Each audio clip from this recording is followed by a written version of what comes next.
Mesdames, Messieurs, bonjour. Le séminaire, après le cours, sera donné par Alain Landero.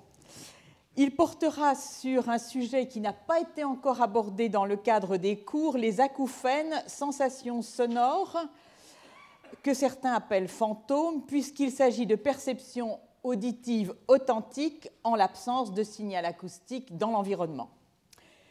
Quantité de personnes souffrent d'acouphènes. Les scientifiques commencent à s'y intéresser, je dirais, sérieusement. Donc, restez nombreux, vous apprendrez beaucoup. Le cours d'aujourd'hui. Alors, le cours d'aujourd'hui comportera deux parties.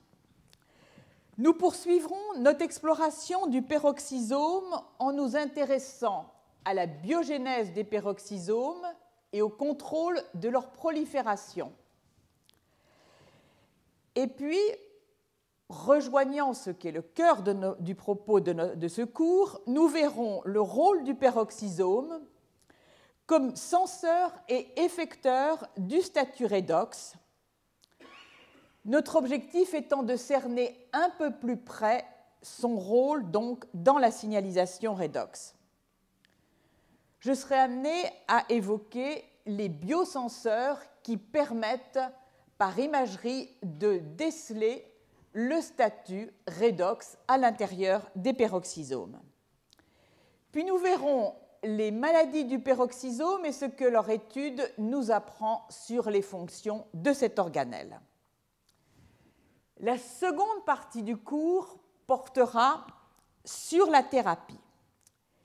Dans le cadre de ce cours, impossible de ne pas discuter la N-acétylcystéine. Elle est tout à fait incontournable puisque ses effets sont régulièrement rapportés dans des modèles animaux de surdité liés à l'âge, la presbyacousie.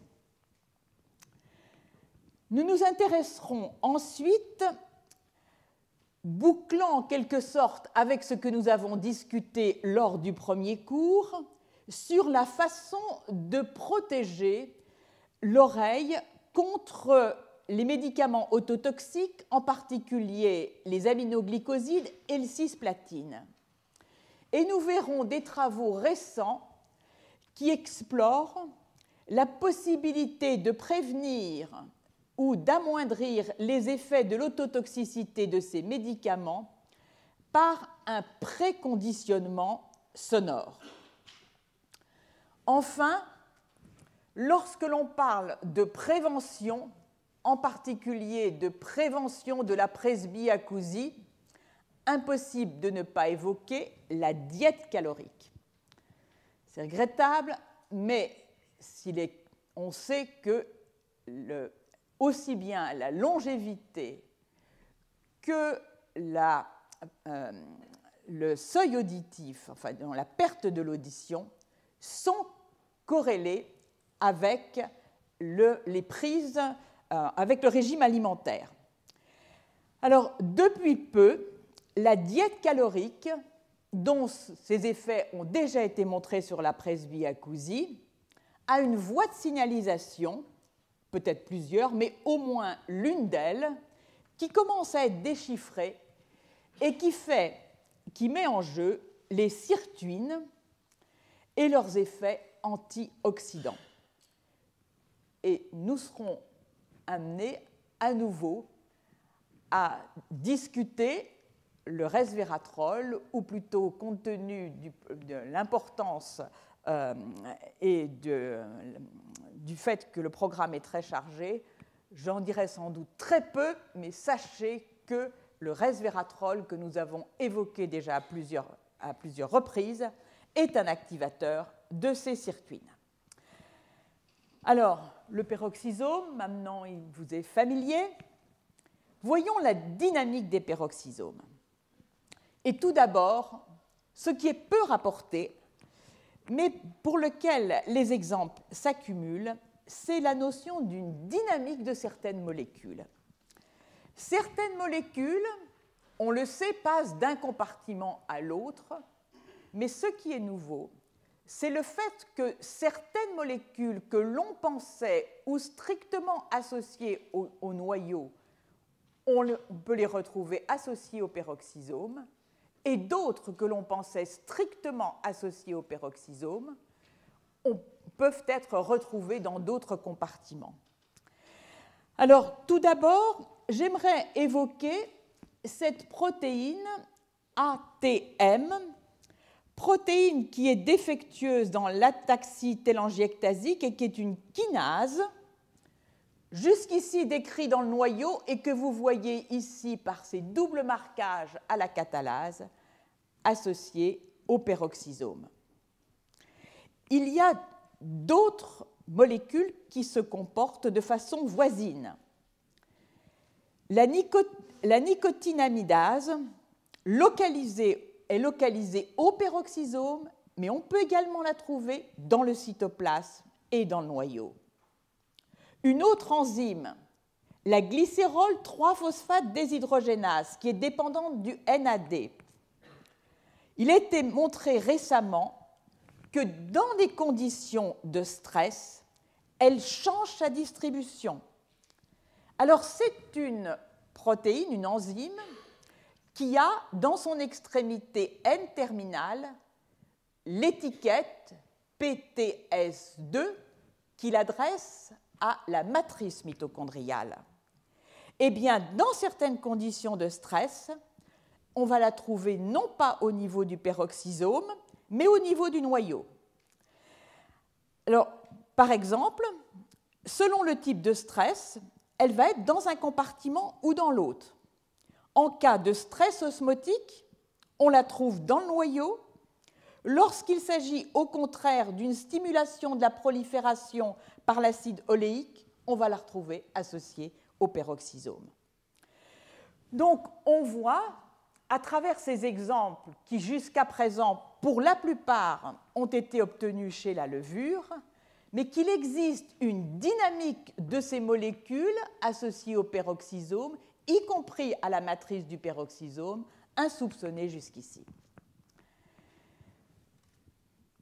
Alors, de ce fait, ne soyez pas troublés par cette présentation, mais ce qui est aujourd'hui recherché, c'est l'expression d'un ensemble de gènes, ici chez la levure, dans différentes conditions de culture, plus ou moins, par exemple, dépourvues d'acide gras, ou au contraire, mise en présence d'acide gras, mise en présence d'un milieu réducteur ou d'un milieu oxydant. Ici, les points rouges indiquent les ARN messagers des protéines indiquées ici qui sont hyperexprimés, et on voit qu'il existe certains blocs transcriptionnels qui varient systématiquement ensemble. Donc, ceci indique une coordination de l'expression de certains ARN messagers dans différentes conditions. Alors, tout cela n'en est qu'à ses débuts, en réalité. Alors, voyons maintenant la biogénèse du peroxysome. Alors, à nouveau, c'est un champ immense. Je vais brièvement en résumer les grandes lignes. La biogénèse du peroxysome au siècle dernier se restreignait à ce cycle indiqué ici, cycle de division ou cycle de fission, dans lequel le peroxysome pouvait donner un peroxysome, pouvait donner d'autres peroxysomes par un processus de croissance sur lequel je vais revenir. Et puis, dans les dernières années, au cours des 10 dernières années, a été montrée l'existence d'une synthèse de novo des peroxysomes. Des peroxysomes peuvent être fabriqués à partir du réticulum endoplasmique rugueux. Ceci a été démontré en ciblant sur des vésicules des marqueurs spécifiques. On s'est alors aperçu qu'il existait ici, par exemple, 2 types de vésicules distinctes dont la composition en protéines membranaires n'était pas la même et qui pouvaient fusionner grâce ici aux peroxynes 1 et 6, et lorsqu'elles sont fusionnées, c'est seulement lorsqu'elles sont fusionnées que peuvent être importées dans ce peroxysome les protéines de la matrice du peroxysome. Alors, nous allons voir d'un peu plus près ce cycle donc, de formation des peroxysomes à partir d'un peroxysome préexistant. Alors tout d'abord, il a été montré, et ceci est un article qui a été publié en 1998, qu'une peroxyne, la peroxyne 11-bêta, médit la prolifération des peroxysomes en l'absence de toute stimulation extérieure. Ce qui veut dire que cette protéine est importante pour induire une prolifération constitutive des peroxysomes.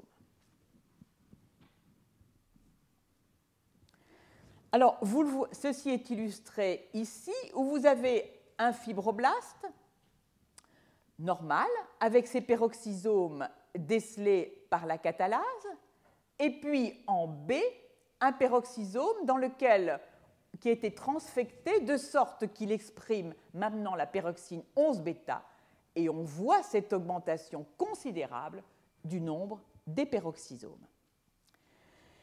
La peroxyne, donc 11-bêta, est impliquée dans la prolifération constitutive des peroxysomes, et plus, avant même leur prolifération, elle en change la forme. Les peroxysomes, au lieu d'avoir cette forme ronde que l'on voit régulièrement, sont allongés en présence de l'hyperexpression de la peroxyne 11-bêta. Donc, deux effets, un effet d'élongation et puis ensuite de ça, un effet de multiplication des peroxysomes. Voilà pour la peroxyne 11-bêta. Une autre peroxyne est impliquée également dans la prolifération des peroxysomes à partir d'un peroxysome préexistant. Il s'agit d'une autre peroxyne 11, mais cette fois-ci alpha. L'inactivation de ce gène, contrairement à celui de la peroxyne 11-bêta, conduit à des souris qui sont viables, alors qu'en l'absence de peroxyne 11-bêta, les souris ne survivent pas. Et longtemps, on a pensé que la peroxyne 11-alpha n'avait pas d'effet sur la prolifération des peroxysomes. Mais récemment, puisqu'il s'agit d'un article publié en 2013, il a été montré que chez des souris dont le gène peroxyne 11-alpha est inactivé et qui étaient soumises à un régime hypercalorique, en particulier très enrichi en corps gras, on observait au niveau du foie des accumulations de gouttelettes lipidiques très larges que vous voyez ici stockées. Et même dans des conditions de jeûne, d'ailleurs, elles étaient décelables. Alors ensuite de ça, ces peroxysomes dans les souris donc dépourvues de peroxyne 11-bêta ont été analysés dans différentes situations et ce dont on s'est aperçu, c'est que soumises aux fibrates qui stimulent la prolifération des peroxysomes, leur forme était anormale, elles avaient tendance à ne pas s'allonger. Par conséquent, on peut en conclure aujourd'hui que la peroxyne 11-bêta est constitutive, est essentielle pour la prolifération constitutive des peroxysomes et la peroxyne 11-alpha ne l'est que lors de conditions de stimulation de cette prolifération. Alors, voyons maintenant les sondes qui vont nous permettre de déceler l'état redox ou statut d'oxydoréduction du peroxysome. Alors, des sondes ont été développées qui sont de deux types. La première que vous voyez ici utilise une protéine de levure, IAP, dont on sait qu'elle est dépendante dans son activité et dans ses repliements de la création de ponts disulfures entre diverses cystéines. À cette partie de la protéine, on va ajouter une protéine fluorescente qui émet dans le bleu et une autre dans le jaune.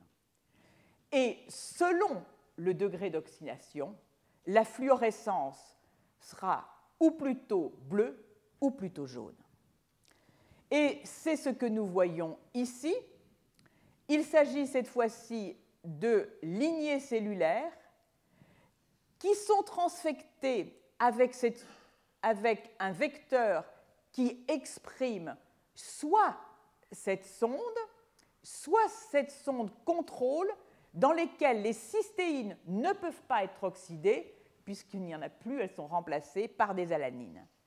Et pour les cibler au peroxysome, on a ajouté cette séquence que nous avons vue à plusieurs reprises, la séquence PST1, qui va donc être reconnue et va permettre à ces protéines de gagner le peroxysome.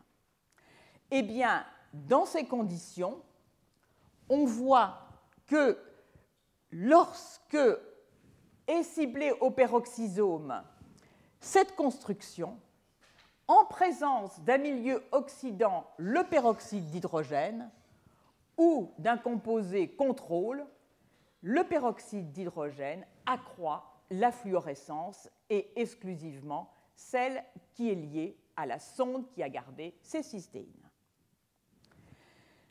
Alors, je voudrais mentionner un autre biosenseur que l'on peut déceler par imagerie et qui permet d'évaluer le statut redox du peroxysome. Il s'agit d'une protéine que nous avons déjà vue, d'une protéine recombinante, la glutarédoxine associée à une GFP, qui est ciblée au peroxysome par cette étiquette PTS1. Alors, ce que l'on voit ici, dans un peroxysome sauvage, dans une cellule sauvage, c'est le ciblage de ce composé au niveau des peroxysomes. Par contre, si on a affaire à une cellule qui est dépourvue de peroxyne 5, qui par conséquent n'aura pas la possibilité de reconnaître cette construction, puisque c'est la peroxyne 5 qui reconnaît l'étiquette PTS1, on voit que dans ces conditions, le marqueur est totalement dispersé dans le cytoplasme.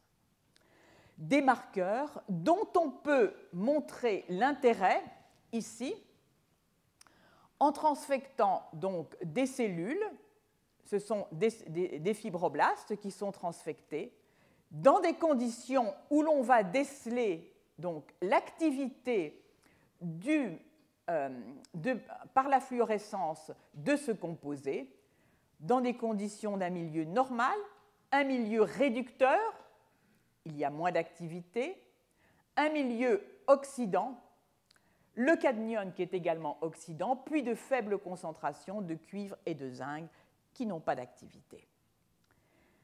Alors, j'en viens maintenant au deuxième point que j'ai évoqué, le bilan du peroxysome comme senseur redox.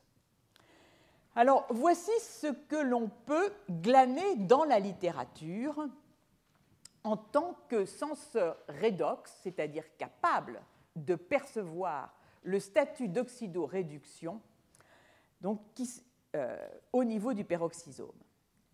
Alors, tout d'abord, et c'est la première observation qui a été faite dans la levure au niveau de cette peroxyne nommée 11P, qui est l'équivalent de la peroxyne 11-bêta, qui donc est nécessaire à cette prolifération constitutive. Son activité est dépendante du statut redox. Alors, c'est ce qui a été montré ici, et de fait, cette protéine, donc la peroxyne 11-bêta, est active sous forme réduite, mais n'a plus d'activité sous forme oxydée, c'est-à-dire que lorsque ces cystéines forment des ponts disulfures. Voyons maintenant le deuxième point, la biogénèse des peroxysomes.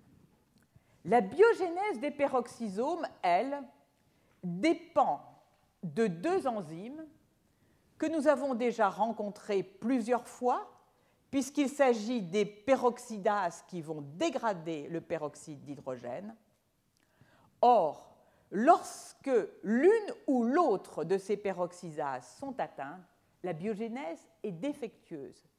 Donc, il y a non seulement un contrôle de la prolifération des peroxysomes par le statut redox, mais également de leur biogénèse. Ici, il s'agit de la glutathion peroxydase et de la peroxyrédoxine 5, les peroxyrédoxines et les glutathions peroxydases. Voici ici les articles donc, qui mentionnent le fait que la biogénèse des peroxysomes est dépendante du statut redox de la glutathion peroxydase 1 et ici d'une molécule, ne confondez pas, elle s'appelle PMP20, mais en réalité c'est une peroxyrédoxine et aujourd'hui c'est la peroxyrédoxine 5, son équivalent chez les mammifères. Donc, pour résumer, la biogénèse des peroxysomes dépend de protéines, d'enzymes qui sont impliquées dans la dégradation du peroxyde d'hydrogène. L'importation même des protéines dans la matrice du peroxysome est elle aussi dépendante du statut redox. À chaque fois, le problème est le même, c'est-à-dire qu'il s'agit de protéines qui portent des cystéines et qui peuvent être réduites dans certaines conditions. La protéine d'importation, l'importation des protéines matricielles, le cas qui a été rapporté est celui de la peroxyne 5. Peroxyne 5, dont nous avons vu qu'elle reconnaît la séquence PTS1 et va permettre la translocation des protéines dans la matrice du peroxysome. Alors, c'est ce qui a été décrit ici. Et ceci est en rapport avec le fait que lorsqu'une protéine est prise en charge, donc sous forme de cargo, par la peroxyne 5 au niveau cytoplasmique et est transloquée à travers la membrane, la peroxyne 5 ne pourra libérer son cargo que si le milieu à l'intérieur du peroxysome est réducteur. Et ceci s'explique par le fait que la peroxyne 5 doit être réduite pour libérer son cargo. Donc un contrôle extrêmement important dans l'adressage des protéines de la matrice mitochondriale par le statut redox. Alors à chaque fois, bien sûr, derrière ces analyses d'autres études plus approfondies sont effectuées pour tenter de définir quelles sont parmi les cystéines, quand il y en a plusieurs, celles qui sont essentielles, dont le statut redox est essentiel pour que leur fonction ait lieu. Alors ici, juste à titre d'exemple, voici la peroxyne 5. La peroxyne 5 dans lesquelles qui possède 3 cystéines en position 10 en position 338 et en position 444. On les substitue par des sérines. Il n'y aura plus possibilité donc de jouer sur l'aspect réducteur et pondisulfure. Et que voit-on? Y a-t-il ou non un effet? Eh bien, comparé avec la peroxyne 5, le chargement ici d'une protéine que l'on va suivre et qui a une séquence PTS1 au niveau C-terminal, ici c'est normal, ça l'est également lorsque cette cystéine 338 est mutée, également lorsque la cystéine 444 est mutée, mais lorsque la cystéine 10 l'est, il n'y a plus de chargement de la protéine. Et de même, si les deux cystéines, les deux autres, sont mutées de façon conjointe, cesse le chargement de la protéine. Alors, il y a aussi des activités, mais ceci a été montré chez les plantes, qui nécessitent véritablement des activités d'enzymes qui sont situées dans le peroxysome et qui nécessitent le maintien donc d'un milieu réducteur au niveau du peroxysome. Et puis, on peut se poser le problème de ce que l'on appelle l'ubiquitination, c'est-à-dire que les protéines du peroxysome, en particulier la peroxyne 5, que j'ai évoquée à plusieurs reprises, qui est essentielle donc pour que les protéines matricielles entrent dans le peroxysome, subit une ubiquitination à la suite de quoi qui va déterminer son destin, soit du côté de la dégradation, soit du côté, au contraire, du recyclage de la protéine. Alors, on soupçonne que même cette étape, c'est-à-dire l'étape du choix dégradation ou recyclage, puisse être également dépendante du statut redox. Pourquoi? Parce que cette ubiquitination est tout à fait particulière. Elle se fait sur une cystéine, ce qui est complètement inhabituel. Alors, ce que les uns et les autres plusieurs voudraient tester aujourd'hui, c'est le rôle du statut redox sur la dégradation ou le transport des protéines dans le peroxysome, plutôt je devrais dire recyclage ou dégradation. Et puis, il y a le vieillissement des peroxysomes. Alors ça, c'est une autre affaire, mais il est clair qu'avec le temps, le statut redox, c'est-à-dire le maintien d'un statut réducteur dans les peroxysomes, s'amenuise.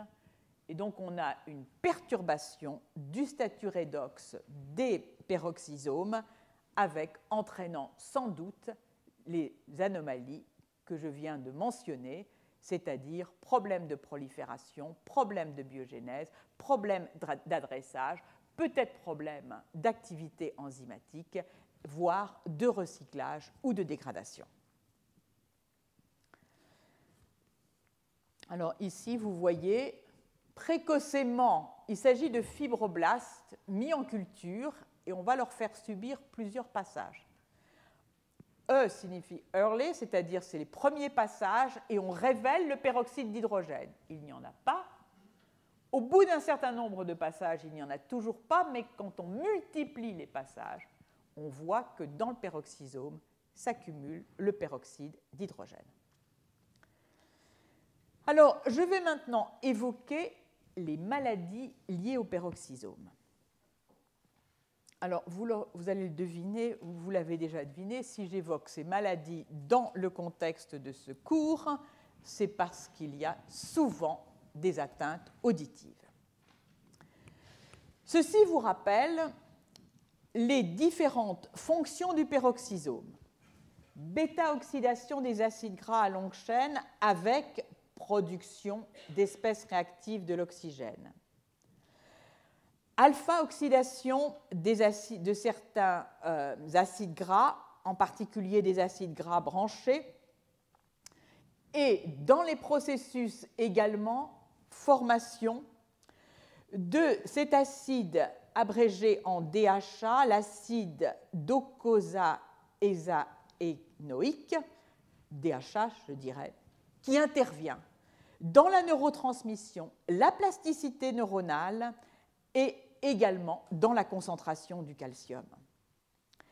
Et puis cet acide, je peux évoquer ce point jusqu'ici, est la charnière par rapport à la fonction anti-inflammatoire du peroxysome. C'est-à-dire, comme nous le reverrons, les anomalies du peroxysome vont se traduire, vous l'anticipez, par le cumul des acides gras, l'accumulation des acides gras à longue chaîne, des anomalies de myéline, et nous aurons l'occasion d'y revenir, en raison des déficits, dans certains cas, de synthèse des lipides, et des problèmes d'inflammation qui sont tout à fait considérables. Alors, ce tableau portant sur les anomalies du peroxysome, les maladies liées au peroxysome, se lit de la façon suivante. Il y a tout d'abord les maladies qui sont en rapport avec des anomalies de la biogénèse du peroxysome, et puis celles qui sont en rapport avec un déficit enzymatique unique qui ne retentit pas sur la biogénèse du peroxysome. Alors, parmi les atteintes de la biogénèse du peroxysome, on les sépare en deux groupes: les maladies du spectre du syndrome de Zellweger et cette chondrodysplasie ponctuée rhizomélique de type 1, qui n'appartient pas aux maladies du spectre des syndromes de Zellweger. Alors, le syndrome de Zellweger lui-même, vous voyez, quantité de peroxines, lorsqu'elles sont défectueuses, conduisent à ce syndrome. Et ce syndrome est particulièrement sévère. Il est heureusement rare. Il se traduit par une dysmorphie faciale, une hypotonie sévère, des anomalies du fonctionnement hépatique. Vous n'êtes pas étonné avec ce que l'on vient d'apprendre sur le rôle du peroxysome dans le métabolisme des acides gras. Dans les dysmorphies, il y a particulièrement la tête paraît tout à fait aplatie et le front proéminent et le nez large. Il existe également des anomalies visuelles sous la forme de cataractes, de glaucome, de rétinopathie pigmentaire, d'atrophies liées à des atrophies du nerf optique pour certaines de ces anomalies et une surdité neurosensorielle. Alors, compte tenu du tableau surdité neurosensorielle, rétinopathie pigmentaire et hypotonie, on trouve dans les manuels le fait qu'il faut savoir distinguer le syndrome de Zellweger du syndrome de Usher que beaucoup connaissent ici, en particulier de la forme 1. La forme la plus fréquente du syndrome de Zellweger est liée à une anomalie dans la peroxine 1. On va voir ça en un peu plus gros. Voici maintenant ici les deux autres anomalies, les deux autres maladies qui appartiennent au spectre du syndrome de Zellweger.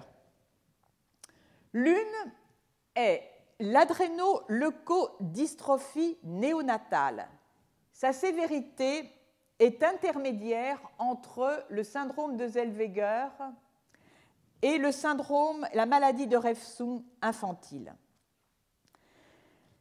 L'adrénoleukodystrophie néonatale, elle est rare, elle touche un nouveau-né sur 50 000 ou 100 000. Elle se traduit par des convulsions à la naissance, des anomalies visuelles avec dysplasie du nerf optique, une surdité neurosensorielle et une neuropathie périphérique. Les taux plasmatiques des acides gras dans toutes ces maladies sont très élevés. J'en viens à la maladie de Refsum infantile. Elle associe une rétinopathie pigmentaire et une neuropathie périphérique. Elle est extrêmement rare. Un individu sur 20 millions. Les atteintes auditives sont sévères dans cette forme. Et il existe d'autres signes, hypotonie que l'on retrouve, dysmorphie faciale, ataxie cérébelleuse, nystagmus et les acides gras à longue chaîne qui s'accumulent. Dans cette forme, le régime permet d'améliorer la survie des individus. Dans les 3 maladies que je viens d'évoquer, qui appartiennent donc au spectre du syndrome de Zellweger, il n'y a pas de peroxysome ou de temps à autre simplement une membrane que l'on peut déceler, membrane du peroxysome. Et le pronostic vital est systématiquement engagé, sauf dans le cas de la maladie de Refsum infantile, sous réserve d'un régime alimentaire adapté. J'en viens maintenant à la chondrodysplasie ponctuée rhizomélique.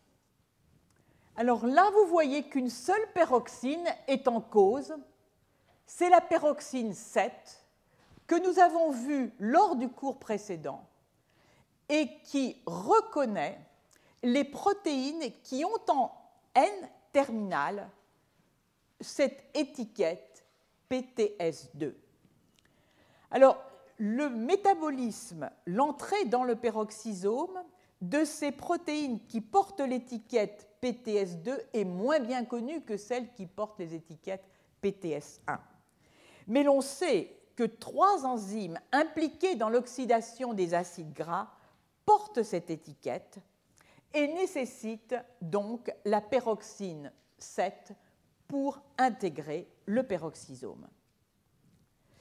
Alors, au passage, parmi ces 3 enzymes, j'aimerais attirer votre attention sur la phytanoïl coenzyme A, hydrolase, que nous allons retrouver plus tard dans une autre maladie, la maladie de Refsum sous forme adulte. Alors nous discuterons bien sûr brièvement le pourquoi de la surdité, ou en tout cas ce que l'on croit qu'est l'origine de la surdité dans ces maladies. Alors ensuite de ça, nous avons donc un ensemble de maladies que l'on attribue, qui sont dues à des déficits tout à fait spécifiques. Les 4 premières sont en rapport avec un déficit de la bêta-oxydation des acides gras. La 5e, la maladie de Refsum, je l'ai évoquée tout à l'heure sous forme adulte, est en rapport avec, elle aussi, une atteinte des acides gras, du métabolisme des acides gras, mais leur alpha-oxydation. Quant aux 2 dernières, elles sont impliquées dans la formation des lipides éthers. Ce sont les maladies des chondrodysplasies ponctuées rhizoméliques qui se traduisent, comme leur nom le suggère, par l'existence de concrétions calcaires au niveau des os, en particulier au niveau proximal, c'est-à-dire humérus et fémur. Et là, ce sont des anomalies qui sont situées dans la formation de ces lipides éthers qui vont être essentiels à la formation de la myéline. Donc, maintenant, quelles sont donc les cibles véritables de ces différentes maladies? Alors, il y a un ensemble de cibles qui sont communes. La première est le fait qu'il existe souvent des migrations des neurones durant le développement. Migration de neurones auxquelles certains dans l'assistance s'intéressent tout particulièrement, mais qui seront frustrés par ce que je vais dire, c'est-à-dire que l'on n'en connaît pas encore le mécanisme. Dans ces anomalies où il y a accumulation des acides gras et baisse des éthers lipides, en particulier du plasma halogène que j'évoquais tout à l'heure et baisse de la DHA. Défaut de myélinisation. Alors la myélinisation, elle survient chez l'homme au 5e mois de la vie embryonnaire et elle débute par le système nerveux périphérique, puis ensuite de ça, elle débute au niveau du système nerveux central, mais il faut savoir qu'elle se poursuit de façon très intense pendant les 2 premières années de la vie et même jusqu'à 20-30 ans. Dans ces maladies, il est difficile de distinguer la part de la démyélinisation versus le retard de myélinisation. Alors, ceci figure, ici vous avez un axone, ici vous avez une cellule de Schwann, le rôle des peroxysomes donc, dans le processus de myélinisation. Alors, là où se trouvent les acides gras à longue chaîne, là où ils s'accumulent, on trouve les plaques de démyélinisation. Et là où on a les plaques de démyélinisation, on a très souvent une réaction inflammatoire tout à fait importante.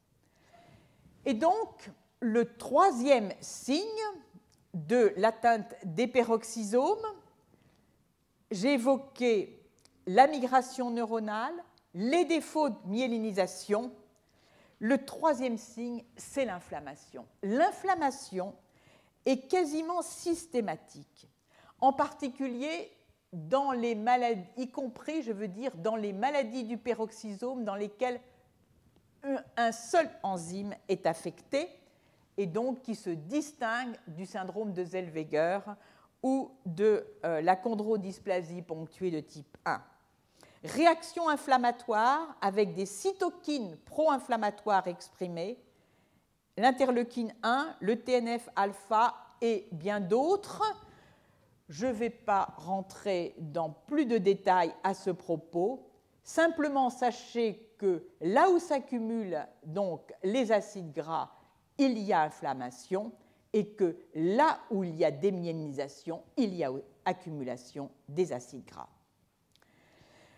Alors, quel est le lien maintenant avec la surdité? Eh bien, le lien avec la surdité qui est proposé jusqu'ici est le lien avec le rôle de les atteintes du peroxysome qui se manifestent par des anomalies de la myéline. Le système auditif doit avoir une précision temporelle considérable, en particulier pour traiter toute l'information sous forme, par exemple, de langage. Or, cette propagation du signal est très dépendante dans sa vitesse et dans ses caractéristiques de la gaine de myéline. Donc, comme la gaine de myéline est généralement atteinte, on tente à dire que les atteintes auditives sont dues à des atteintes des neurones le long de l'ensemble du système auditif. Pour l'instant, c'est comme ça que les choses sont présentées. Alors, j'aimerais maintenant, avant de passer au chapitre suivant, évoquer une chose qui est tout à fait majeure et qui a été mise en évidence seulement récemment et qui l'est de façon croissante, c'est le dialogue entre le peroxysome et la mitochondrie. Le peroxysome ici en vert, la mitochondrie en orange. Nous avons vu la dégradation des acides gras à longue chaîne qui implique, pour ceux qui ont la plus longue chaîne, d'abord le peroxysome, puis ensuite de ça, au fur et à mesure qu'ils se dégradent, qui peuvent finir leur dégradation dans la mitochondrie. Nous avons, ou plutôt, je n'ai pas évoqué, mais dans le processus de division de peroxysome, où nous avons évoqué l'implication des peroxynes 11, intervient dans l'étape de division finale, c'est-à-dire celle, si vous vous rappelez, qui va conduire à cette manifestation-ci. Excusez-moi, je ne pensais pas que c'était si loin. Voilà. Dans cette manifestation-ci, c'est-à-dire dans laquelle, après avoir recruté les peroxynes 11 alpha, bêta, éventuellement alpha selon les circonstances, on va recruter des molécules qui sont apparentées aux dynamines et leurs interactants, qui vont venir se loger aux constrictions et vont permettre la fission, en particulier en recrutant une molécule, un complexe macromoléculaire, le complexe macromoléculaire COP1. Eh bien, dans cette machinerie ici de fission, et je vais tâcher d'elle, cette machinerie est partagée aussi par la mitochondrie, c'est-à-dire que la mitochondrie et le peroxysome utilisent la même machinerie de fission. Donc, partage du métabolisme des acides gras, partage de la machinerie de fission que vous voyez ici, et puis maintenant, il y a des éléments qui tentent à montrer que peroxysome et mitochondrie échangent très directement du matériel. Alors, au-delà de cela, lorsqu'il y a une anomalie dans le peroxysome, très régulièrement, pas systématiquement, mais très régulièrement, les mitochondries sont également atteintes. Ici, un modèle animal dans lequel la peroxyne 5, indispensable donc à l'entrée de certaines protéines du peroxysome qui ont en C-terminal l'étiquette PTS1, est mutée. Si le gène est muté, la protéine est absente. Eh bien, regardez un peu la tête qu'ont les mitochondries. Elles sont totalement altérées. Et là aussi, on ne sait pas à quoi est due cette altération des mitochondries. Alors, j'en viens maintenant à la deuxième partie du cours, où nous allons discuter donc prévention et traitement des atteintes auditives avec perturbation de l'homéostasie redox. Alors, comme je vous le disais, impossible de faire l'impasse sur la N-acétylcystéine. Vous verrez très régulièrement la réversion de phénotypes dans des modèles murins de presbyacousie, c'est-à-dire de surdité neurosensorielle qui apparaissent tardivement, y compris dans certaines souches de certaines lignées de souris pour lesquelles la perte auditive qui survient avec l'âge survient précocement. La N-acétylcystéine ralentit cette perte de l'audition. Donc, il s'agit ici d'un article dont les conclusions sans doute vont vous paraître évidentes, mais il m'a semblé important de résumer ce que véritablement la N-acétylcystéine peut faire sur ce métabolisme redox. Alors, je vais vous résumer. Première chose, la N-acétylcystéine ne peut pas piéger les espèces réactives de l'oxygène. Deuxième chose, la N-acétylcystéine ne peut pas réduire le peroxyde d'hydrogène. Il y a mieux sur place, il y a les catalases, il y a les peroxydases, la glutaperoxydase, la peroxyrédoxine. La N-acétylcystéine peut-elle être un substrat pour la synthèse du glutathion? Non, sauf en cas de déplétion extrême du glutathion. Peut-elle réduire les ponts disulfure des protéines? Là aussi, elle rencontre une compétition très importante avec les thiorédoxines et les glutarédoxines.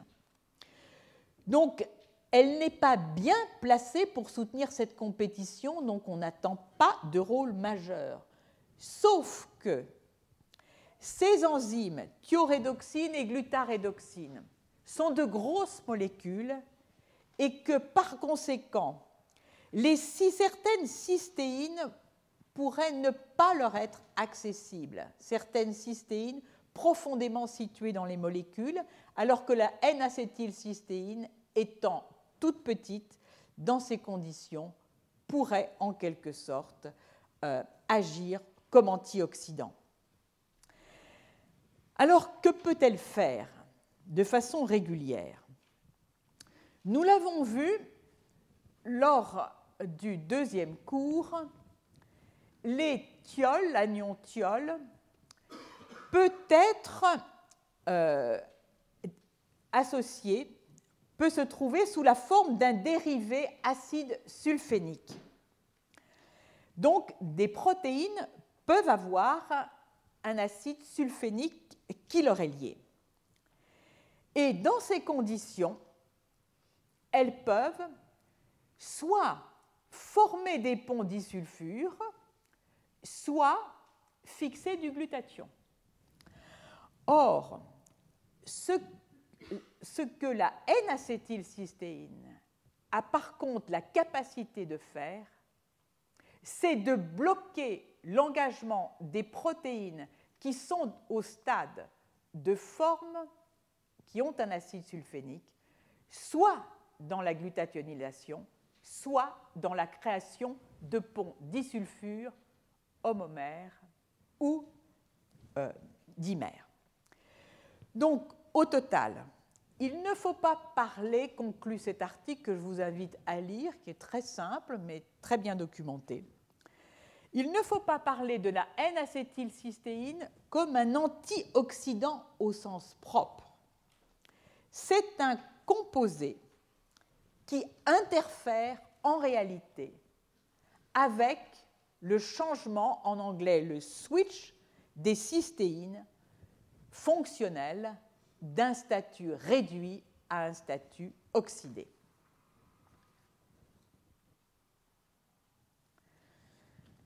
Alors, voici ici résumé d'autres quels sont les antioxydants.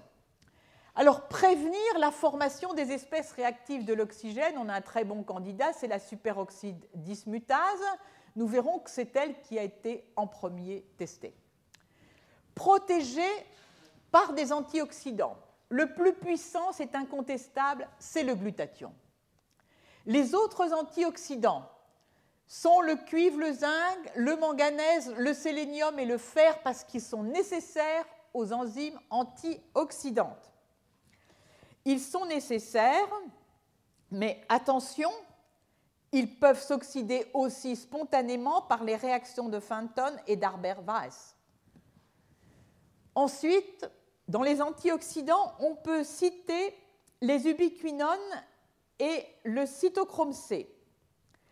Mais les ubiquinones jouent un rôle dans la production des espèces réactives de l'oxygène, mais en même temps, elles protègent contre la peroxydation lipidique.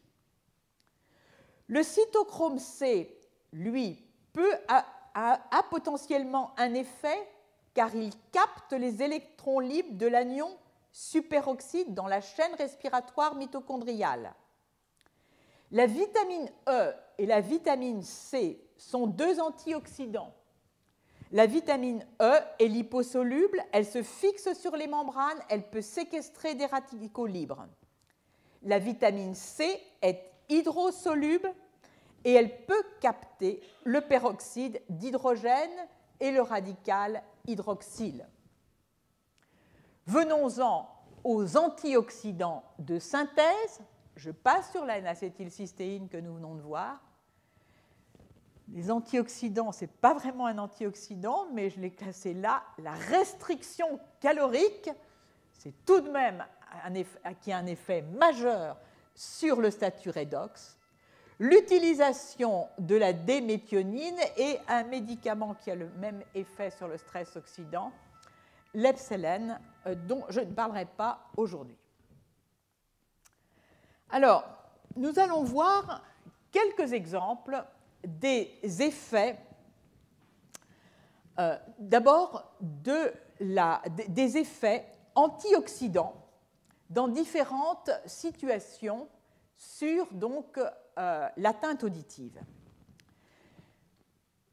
Ici, on a affaire à une étude qui est relativement ancienne, 1993, dans laquelle est appliquée une surexposition sonore de 90 décibels, un large spectre, 100 Hz à 20 kHz, et pendant 60 heures.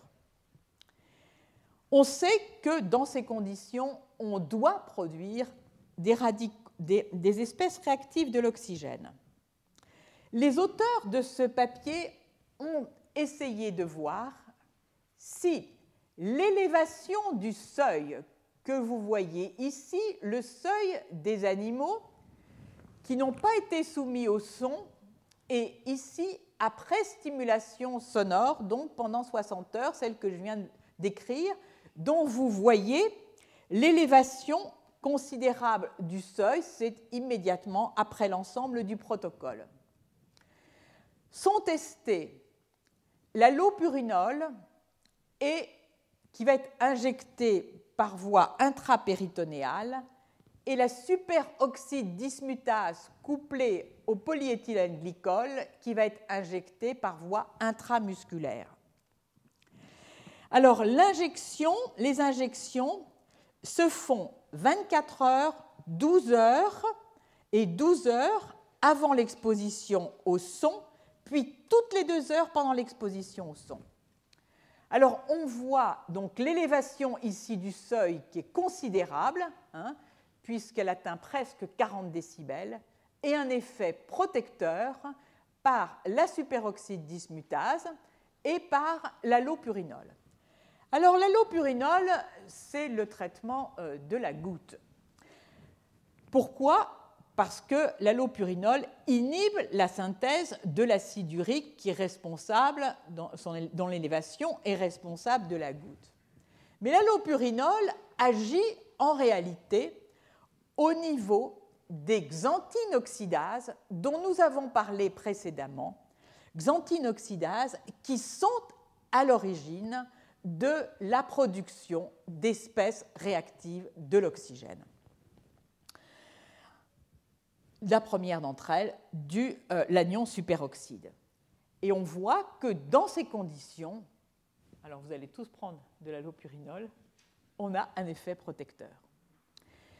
Maintenant, l'effet protecteur est mesuré sur les potentiels microphoniques, c'est-à-dire que l'on approche une électrode à la fenêtre ronde et ce que l'on mesure, c'est toujours le seuil, mais l'appréciation de cette mesure, c'est une appréciation de la réponse des cellules ciliées externes à la base de la cochlée.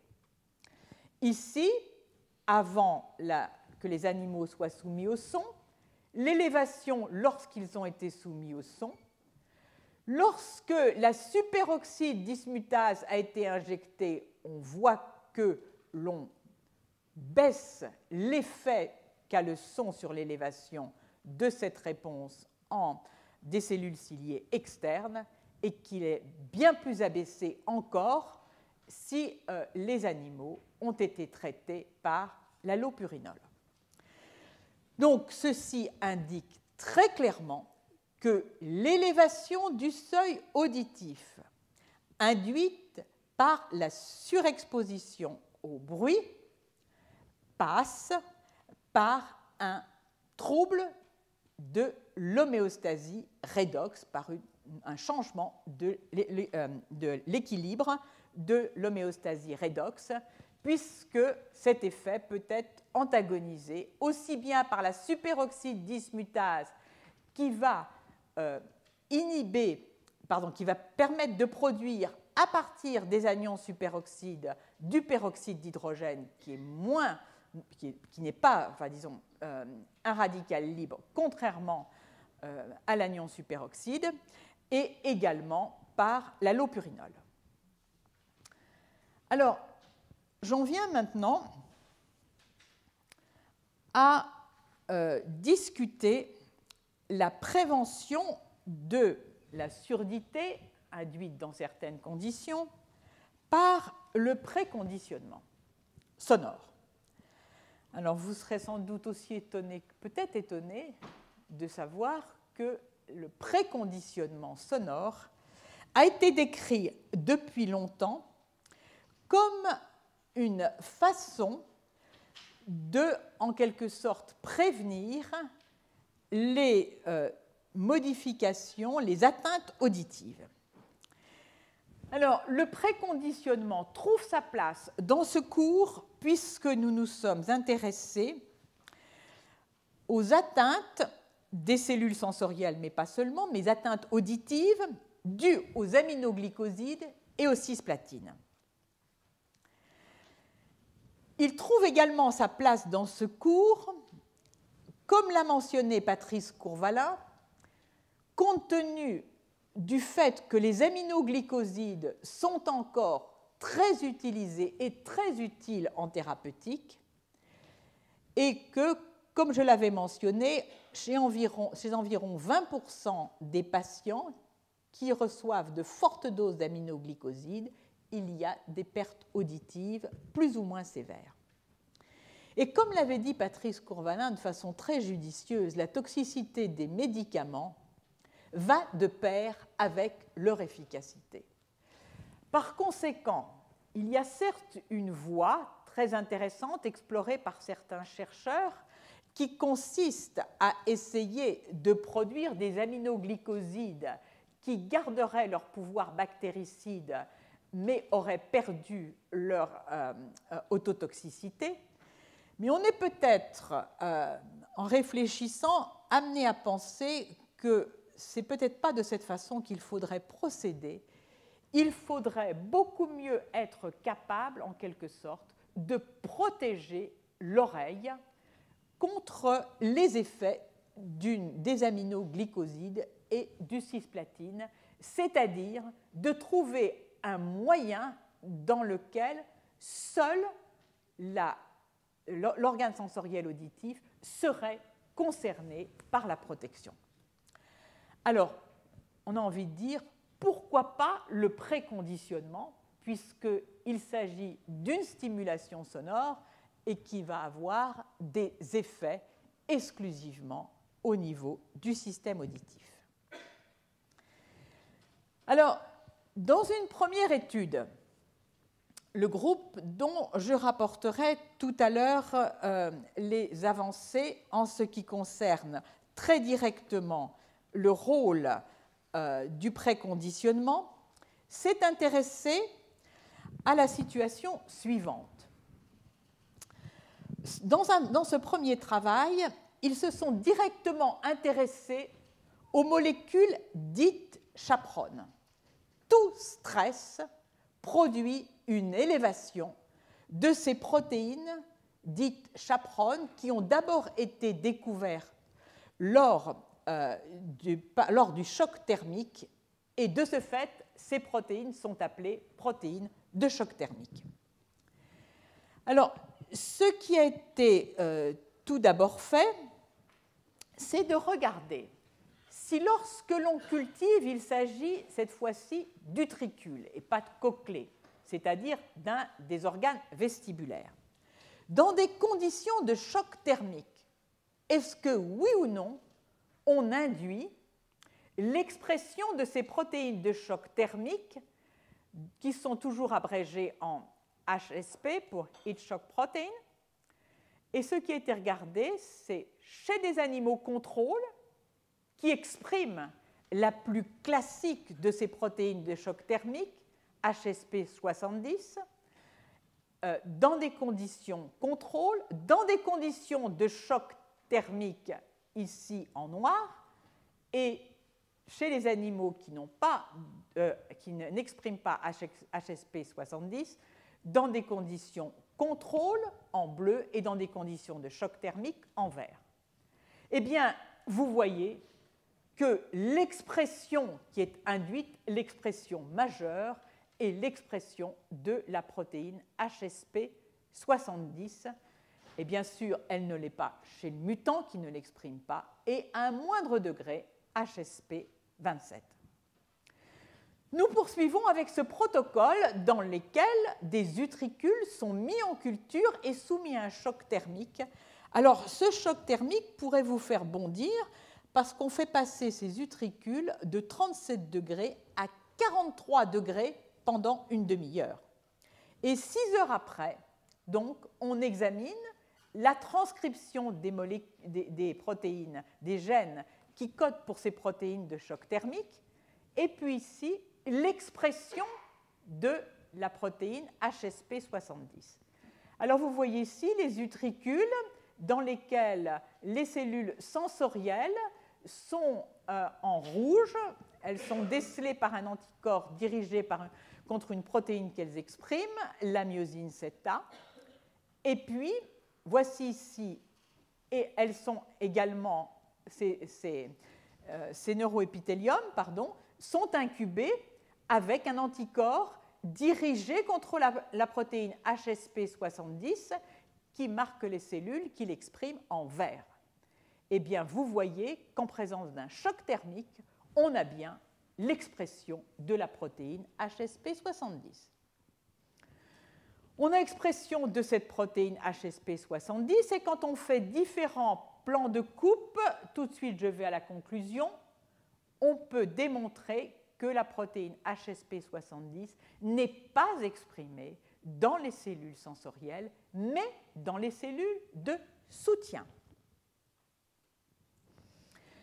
Alors, si la protéine, comment montrer que la protéine HSP70 a éventuellement un rôle dans la survie des cellules sensorielles? C'est ce que l'on attend, c'est-à-dire que si c'est une protéine qui protège les cellules soumises au choc thermique, on doit pouvoir le mettre en évidence. Alors, ceci a été fait de la façon suivante. Ici, des cellules contrôle. Là, on les transfecte par un virus qui n'exprime qu'une protéine fluorescente. Et là, par un virus recombinant qui exprime la protéine HSP. Ce que l'on va regarder maintenant, c'est l'effet protecteur dans un essai où on a en plus ajouté des aminoglycosides, ici la néomycine.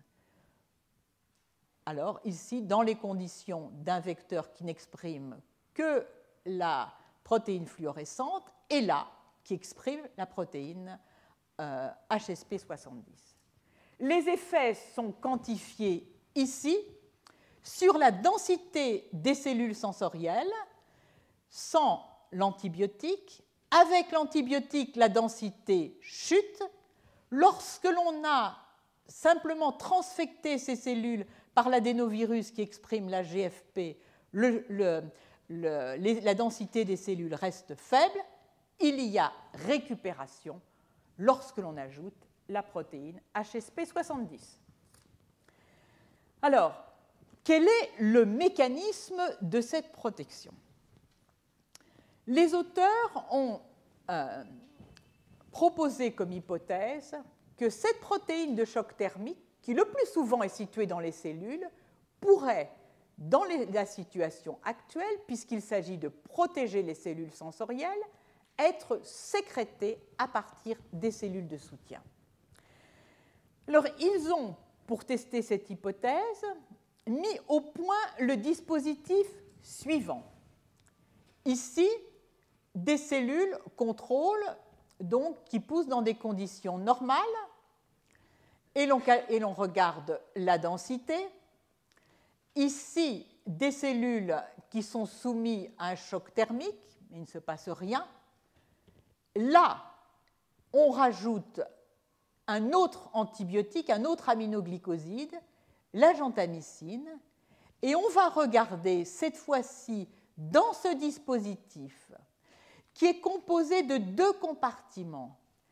Un compartiment inférieur dans lequel poussent des utricules, nous sommes toujours avec les utricules, et un compartiment supérieur dans lequel poussent des utricules sur une membrane qui est perméable, c'est-à-dire à partir de ces utricules, s'il existe une substance diffusible, elle doit pouvoir avoir un effet sur les utricules du compartiment inférieur. Et puisque l'on veut tester l'hypothèse d'un rôle de la protéine de choc thermique 70, HSP 70, on va produire un choc thermique ici dans le compartiment supérieur. Alors, que voit-on? De fait, ici, avec la gentamicine qui est présente tout le long, lorsque l'on provoque un choc thermique, aussi bien dans le compartiment du haut que dans le compartiment du bas, on protège dans une certaine mesure les cellules sensorielles. Maintenant, ceci pourrait être totalement artefactuel. Comment s'affranchir de l'artefact? Par ces deux expériences. La première, dans laquelle on va mettre dans le compartiment supérieur comme dans le compartiment inférieur, non pas des utricules venant d'animaux normaux, mais des utricules provenant d'animaux qui n'expriment pas l'HSP 70. Que voit-on? Eh bien, dans ces conditions, lorsque les utricules du compartiment supérieur sont soumis au choc thermique, il n'y a pas de différence dans la survie des cellules sensorielles. La différence est non significative par rapport à des conditions de base dans lesquelles on n'a pas donc utilisé ce dispositif. Alors, si l'hypothèse est exacte, lorsque dans le dispositif on introduit dans le compartiment supérieur des utricules qui proviennent d'animaux qui n'expriment pas l'HSP 70, on ne doit pas avoir d'effet. Et de fait, c'est ce qui est observé. Enfin, si tout est exact, lorsque dans ce dispositif, on va utiliser un dispositif où dans le compartiment supérieur, on met des utricules provenant d'animaux sauvages qui sont soumis à un choc thermique et en dessous des utricules qui sont incapables de synthétiser la protéine HSP 70, si tout est exact, l'HSP 70 doit être produit dans ce compartiment, diffusé et protéger la survie des cellules sensorielles. C'est ce qui est observé avec... Bon, c'est ce qui est observé. La tendance est là. Je crois que je vais devoir aller un peu plus vite si je veux aborder l'ensemble du sujet. Bon, si on rajoute maintenant, c'est ce qu'il y a de plus simple, directement de la protéine HSP 70 dans le milieu, et bien, plus de la gentamicine, eh bien, on a un effet protecteur. Si on fait ça, c'est-à-dire on rajoute de la protéine HSP 70, de la gentamicine et un anticorps dirigé contre la protéine HSP 70, on n'a plus d'effet protecteur, et ceci est à comparer avec des conditions contrôle dans lesquelles on met non pas un anticorps dirigé contre HSP 70, mais des immunoglobulines qui n'ont pas de rapport avec HSP 70. Alors, dernier élément, les cellules sensorielles sont protégées. Alors, l'hypothèse qu'avaient développée les auteurs de ce papier était que sans doute l'HSP 70 devait être endocyté par les cellules sensorielles. Et finalement, dans des expériences où ils ont effectivement tenté de voir s'il existait ou non de l'HSP 70 dans les cellules sensorielles, la réponse est très claire, il n'y a pas d'HSP 70 dans les cellules sensorielles. Par conséquent, oui, il existe bien un effet protecteur que l'on peut mettre en évidence in vitro contre la toxicité due aux aminoglycosides, effet médié par la libération de HSP70 provenant des cellules de soutien qui agit sur les cellules sensorielles. Comment? On ne sait pas, mais puisqu'il n'y a pas, on ne retrouve pas HSP70 dans les cellules sensorielles, c'est vraisemblablement dû à la fixation d'HSP70 sur un récepteur, et cette protéine a plusieurs récepteurs, à la surface des cellules sensorielles. Alors, j'en viens maintenant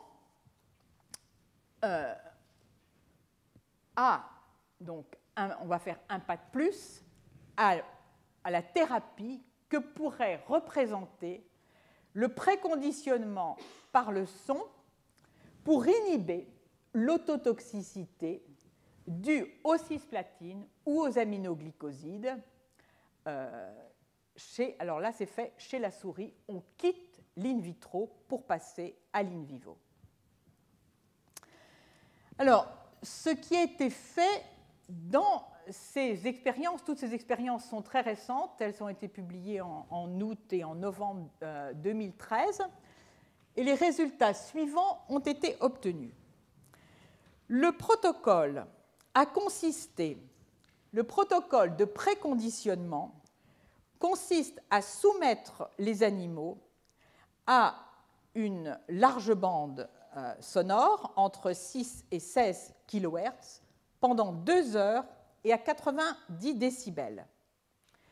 Et puis, on va regarder en quoi, premièrement, il y a modification du seuil auditif dans ce protocole que l'on considère comme une des premières étapes du préconditionnement. Alors, voici ici, avant l'exposition au son, le seuil auditif. Ensuite, 24 heures après, il s'élève et puis il revient doucement à la normale en une semaine.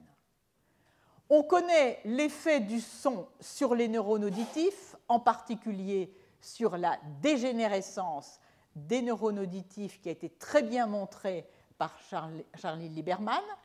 Et on voit que, et il a proposé comme signe la modification de l'amplitude de l'onde 1, il a non seulement proposé, mais étayé, et on voit que dans ces conditions ici, dans cette épreuve de préconditionnement, il n'y a pas de modification de l'amplitude de l'onde 1. Connexion avec l'article précédent, que se passe-t-il en termes d'expression de ces protéines de choc thermique dont je vous ai dit qu'elles s'expriment systématiquement quand il y a stress? Eh bien, dans ce protocole, on voit qu'il y a une élévation à nouveau significative d'HSP32 et très forte d'HSP70.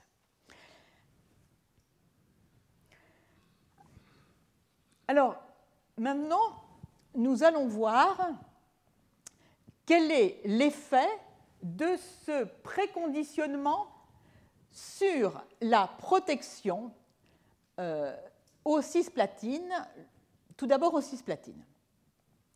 Alors ici, vous voyez l'atteinte auditive lorsque les animaux ont été soumis aux cisplatines, ici d'abord en termes de seuil ABR, en termes de seuil ABR, et là en termes de seuil des produits de distorsion acoustique. Alors, s'il n'y a pas pardon, je vais passer peut-être tout de suite à cette diapositive parce qu'on n'a pas beaucoup de temps, et je vais me concentrer sur les effets sur le seuil des produits de distorsion acoustique. Ici, donc, la soumission au son qui augmente le seuil des produits de distorsion acoustique. Ici, le cisplatine. Et maintenant, on a ajouté le son. Eh bien, vous voyez que le seuil des produits de distorsion est abaissé, en particulier pour des fréquences moyennes. Et si on s'intéresse à l'histologie, si on regarde ce qui se passe au niveau de l'histologie, eh bien, il y a aussi un effet protecteur au milieu de la cochlée pour les cellules ciliées externes dans le protocole de préconditionnement. Alors, nous avons vu le cisplatine, quid des aminoglycosides? Est-ce que l'effet est semblable?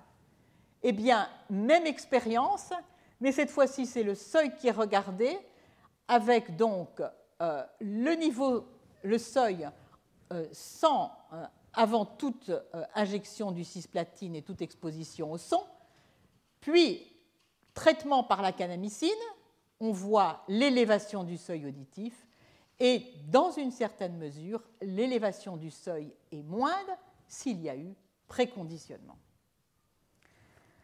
Alors, donc, ceci tente à démontrer qu'il y a peut-être là une piste pour protéger l'audition chez des patients qui vont être soumis soit à l'injection d'aminoglycosides, soit à celle de cisplatine, avec un lien, comme je vous ai montré, qui est celui des protéines de choc thermique.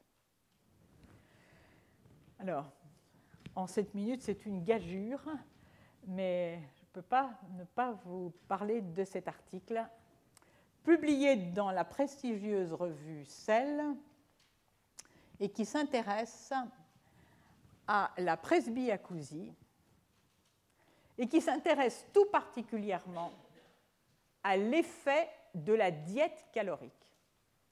On sait, comme je vous l'ai dit, que la diète calorique ralentit la presbyacousie, que ce soit dans les modèles, principalement ceci est exploré dans les modèles animaux. Ceci va m'amener à parler d'une catégorie de protéines dont vous n'avez peut-être jamais entendu parler, qui sont les sirtuines, qui sont des désacétylases dont le rôle est considérable. Elles désacétylent aussi bien les histones que quantité de facteurs de transcription, que des enzymes, et jouent ainsi sur l'activation ou la désactivation des facteurs de transcription comme des enzymes et contrôlent la transcription via les histones. On en connaît 7 membres aujourd'hui et je vais tout de suite passer au résultat. L'objectif est d'essayer de comprendre comment agit la diète calorique sur la protection de l'audition. Alors, vous voyez ici en A, on va être dans 2 conditions. Déjà, on va progresser en âge chez des souris qui sont soumises à un régime contrôlé. Bon, contrôlé ne veut pas dire la diète, c'est infaisable, c'est un régime contrôlé, ou soumises à une diète calorique. Alors, vous voyez ici le seuil auditif à 2 mois en bleu. Dans cette lignée de souris, donc, où l'alimentation est contrôlée mais normale, l'élévation du seuil auditif, et puis en cas de diète calorique, 40 à 60%, le seuil se maintient. L'effet est spectaculaire. Alors, on sait que les sirtuines ont un rôle dans le métabolisme antioxydant. De ce fait, les auteurs ont cherché à voir si cet effet de la diète calorique sur le seuil auditif impliquait des sirtuines, et ils ont testé la sirtuine 3 en testant l'effet de la diète calorique chez des animaux dépourvus de sirtuine 3. Eh bien, vous voyez ici le seuil auditif à 2 mois, à 12 mois dans un régime normal, et la diète calorique en rouge, mais sans sirtuine 3, là, l'effet est majeur. Il n'y a plus d'effet lié à la diète calorique. Alors, on peut voir ici ce qui se passe normalement au niveau du ganglion spiral. Donc, vous voyez ici le corps des neurones à 2 mois, chez un animal qui est nourri normalement. À 12 mois, les neurones ont disparu en quantité et lors de la diète calorique. La protection des neurones est considérable. Si ces animaux sont délétés pour la sirtuine 3, vous voyez ici que l'âge, la progression en âge fait son effet et que la diète calorique a un effet très limité. Alors nous allons maintenant ils ont accumulé les éléments qui montrent que l'effet protecteur de la diète calorique passe par la sirtuine 3. Alors ce qui a été regardé ici, c'est l'atteinte de l'ADN, qui est une manifestation du stress oxydant, chez les animaux sauvages, nourris donc de façon conventionnelle, en diète calorique, nettement moins d'oxydation, nettement moins de dommages de l'ADN, réversion de l'effet en sirtuine 3. Voyons maintenant ce qui se passe au niveau de l'oxydation de l'une des bases de l'ADN. C'est un test classique de l'agression par les espèces réactives de l'oxygène. Baisse par la dièse calorique, réversion de l'effet lorsqu'il n'y a plus de sirtuine 3. Maintenant, ce qui est regardé, c'est la densité des neurones. À la base de la cochlée, ils sont, comme nous l'avons vu, plus denses en diète calorique avec l'âge. L'effet est perdu avec la sirtuine 3. C'est également vrai à l'apex de la cochlée et dans la région moyenne de la cochlée. Voyons ce qui se passe au niveau des cellules ciliées externes, leur nombre, leur densité, protégées par la diète calorique, réversion de l'effet par la sirtuine 3. Cellules ciliées internes, même chose, elles sont protégées dans leur survie par la diète calorique, réversion ou absence d'effet plutôt par la sirtuine 3. Et maintenant, bien sûr, la question qu'on se pose, je vous ai dit que l'antioxydant majeur était le glutathion. Qu'en est-il du glutathion dans la diète calorique?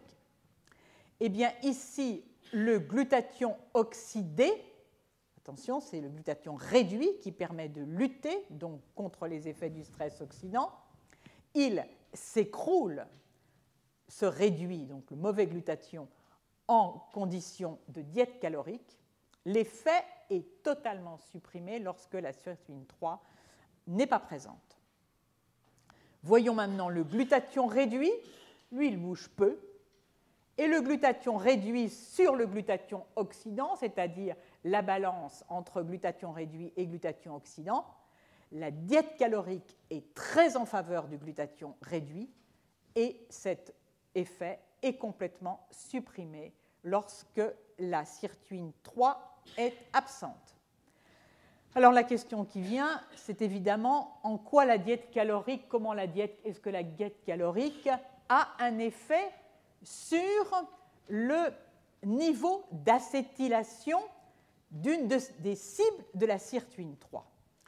Alors, je vous ai dit que la sirtuine 3 était donc une désacétylase. Ce qui a été testé ici, c'est la désacétylation d'une de ces cibles possibles, qui est l'isocitrate déshydrogénase. On voit qu'en cas de diète calorique, il y a un taux de désacétylation qui est tout à fait considérable, qui n'a pas lieu lorsque les animaux sont mutés. Alors, voyons maintenant quel est l'effet de la diète calorique sur la production elle-même de la sirtuine 3. Eh bien, on voit que cette production est élevée en cas de diète calorique. Alors, maintenant, allons à l'activité même de l'enzyme qui est accrue lorsqu'elle est désacétylée. Eh bien, l'activité de cette enzyme, on voit, est augmentée en cas de diète calorique. Il n'y a pas d'augmentation lorsque la sirtuine 3 est délétée, et ceci est vrai aussi bien au niveau de l'oreille interne que du cerveau et que du foie. Alors, cette enzyme dont j'ai parlé, c'est-à-dire l'isocitrate déshydrogénase 2, quel est son rôle? Eh bien, elle produit du NADPH2, et là, je vais pouvoir boucler avec ce que j'ai dit lors des cours précédents. Dans ces conditions, c'est-à-dire de diète calorique, la forme du cofacteur NADPH réduite versus oxydée est très importante. L'effet, donc il y a un effet d'augmentation qui n'existe pas s'il n'y a pas de sirtuine 3. Les deux protéines, c'est-à-dire la sirtuine 3 et l'enzyme abrégé en IDH2 dont je vous ai parlé tout à l'heure, interagissent les unes avec les autres, interagissent l'une l'autre. Par conséquent, on voit se tracer un chemin dans lequel ne manque qu'un élément. Est-ce que si la diète calorique agit en augmentant l'expression de CIR3, est-ce que si on hyperexprime CIR3, on va aussi augmenter la désacétylation de IDH2, c'est-à-dire augmenter sa désacétylation, c'est-à-dire augmenter son activité? Est-ce qu'on va augmenter le NADPH? Est-ce qu'on va protéger contre le stress oxydant? Eh bien, la réponse est oui à l'ensemble de ces questions. On augmente en exprimant CIRT, on augmente l'expression du NADPH. En hyperexprimant IDH2, on augmente aussi le NADPH réduit et la somme des deux donne un effet supérieur. Protège-t-on? L'effet de la protection est recherché contre le peroxyde d'hydrogène. Eh bien, ici, il s'agit de transfection. Nous avons quitté les souris, nous sommes dans des cellules transfectées avec un vecteur vide, sans agent oxydant, sans peroxyde d'hydrogène. On voit la viabilité des cellules. Lorsqu'on ajoute le peroxyde d'hydrogène, elle s'écroule. Si l'on exprime CIR3 ou si l'on exprime IDH2, on a une survie qui est plus importante. Même chose par cette drogue oxydante. Donc au total, on arrive pour la première fois à un schéma de transduction en ce qui concerne le rôle de la façon dont agit la diète hypercalorique. Pardon, la restriction hypocalorique, la restriction calorique. En cas de restriction calorique, on a augmentation de la sirtuine 3. On a désacylation de l'IDH2 qui devient très active. Cette protéine produit du NADPH qui va intervenir, je vous l'ai dit, et montré la première fois. Je crois que je vous ai pas mal effrayé avec cette première diapositive, mais on a besoin jusqu'au bout, c'est-à-dire que la réduction du peroxyde d'hydrogène nécessite et est totalement contrôlée par le taux de NADPH, de NADP réduit. C'est le NADP réduit, et le NAD réduit aussi intervient, qui contrôle en particulier la peroxyrédoxine et le glutathion peroxydase, la glutathion peroxydase. Donc, voici ici, pour la première fois, un schéma sur lequel va pouvoir venir se greffer non seulement, disons, des approches complémentaires, mais qui incite aussi à développer, pour ceux que le régime ne tente pas trop, développer des médicaments ou des drogues qui pourront augmenter, qui auront sûrement des effets secondaires, mais qui pourront augmenter l'expression de la sirtuine 3. J'ai dépassé mon temps. Je vous remercie de votre attention et de votre indulgence.